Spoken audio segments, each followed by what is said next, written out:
Hola, que Dios bendiga a todos. Soy el licenciado Reinaldo Melot y en esta oportunidad vamos a hablar de un tema muy importante en relación con la historia de la Biblia.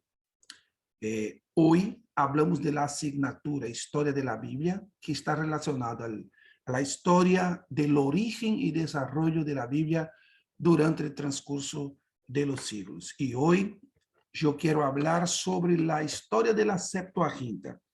Y la Septuaginta, de una manera muy extraordinaria, fue una de las traducciones del Tanaj, que es la Biblia hebrea de los judíos, del idioma hebreo al griego. Y esa traducción fue hecha por 70 rabinos aproximadamente en la ciudad de Alejandría. La Septuaginta, ella es una Biblia que tiene solamente una conexión con el Antiguo Testamento y no con el Nuevo Testamento, porque desde entonces, en aquella época, no había todavía el cristianismo y no estaba escrito el Nuevo Testamento. Fue escrito, esta traducción fue hecha en la ciudad de Alejandría.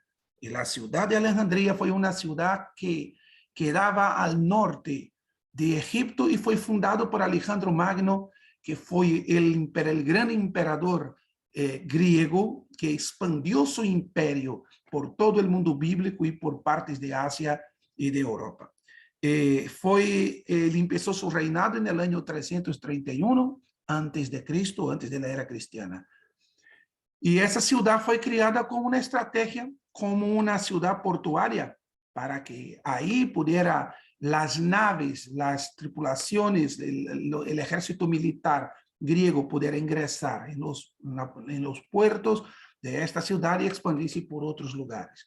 No solamente este puerto, pero otros más que fueron establecidos en el imperio griego, pero el puerto de Alejandría fue muy importante para la época. ¿Cómo es conocida la Septuaginta? Existen tres nombres que podemos utilizar para que podamos indicar sobre la Septuaginta. Primeramente, ela fue conocida como la Biblia Alejandrina, por el hecho de que fue trabajada y elaborada y traducida en la ciudad de Alejandría. En segundo lugar, ella es también conocida como el canon griego. ¿Por qué canon? Porque canon es la unión o la junción de los libros sagrados en un solo libro, en una colección. Del griego biblion, que significa colección de libros, entonces es el canon, la regla de fe de los judíos, pero es el canon griego porque es un canon judío, pero con la traducción del idioma griego. En número 3, se trata de la Biblia de los 70. Bueno, decimos 70, pero aproximadamente fueron, según las tradiciones y la historia, fueron aproximadamente 72 rabinos judíos que hicieron esta traducción. ¿Y cómo se conoce la historia de la Septuaginta? Ese es un punto muy importante que voy a compartir con ustedes. ¿Por qué conocemos la historia de la Septuaginta? ¿Por qué se conoce y por qué se sabe de esa historia? Porque hubo una carta literaria, un escrito literario de un griego llamado Aristeas, que en el idioma español es conocido como Aristeo. La carta de Aristeas es una obra literaria helenística. Cuando decimos helenística es porque tiene relación con Grecia. Y fue del siglo III antes de Cristo. Este escritor, Aristea, él escribió esta obra literaria o esta carta a un hombre llamado Filócrates, que era también un griego. Y en esta carta, Aristeas cuenta justamente partes de esta carta sobre la historia de la traducción de la Septuaginta. Entonces, en primer lugar, Lo que consta en esta carta es sobre los 72 rabinos que hicieron la traducción de la Septuaginta, porque en la carta este escritor, Aristeas, él cuenta sobre ese tema, que hubo una traducción de un libro del Tanar judío griego y fue hecho por 72 rabinos y fueron 6 rabinos de cada tribu de Israel, que en total eran 12 tribus. Otro detalle importante es que en aquella época, según Aristeas, quien gobernaba en el imperio, en aquella época en la región, era Ptolomeo II, desde los años 285 a 247 antes de Cristo. Y fue justamente en esta época que la Septuaginta fue elaborada. En sí, totalmente comprovado que la Septuaginta fue escrita en el año 285 antes de Cristo. Otro detalle que se encuentra en la carta de Aristeas es que fue escrito en el griego koiné, que era la habla popular de los griegos en toda la región del Imperio Griego. Perdónenme, esa parte que se quedó aquí no está muy bien, la cuarta parte, pero aquí estoy hablando, fue un error, no más gráfico, pero aquí habla del griego koiné, que fue de la habla popular de todo el imperio, donde todas las regiones hablaban el griego koiné, que fue justamente este griego koiné, que era de la época de Jesús, y que los apóstoles también hablaban el griego koiné. Otro detalle importante es que esta carta fue enviada a todas las juderías, ¿ya? O sea, la Septuaginta que fue traducida por los 72 rabinos fue enviada a todas las juderías. ¿Qué son juderías? Comunidades judías. ¿Okay? Otro detalle importante, ¿por qué fue elaborada la Septuaginta?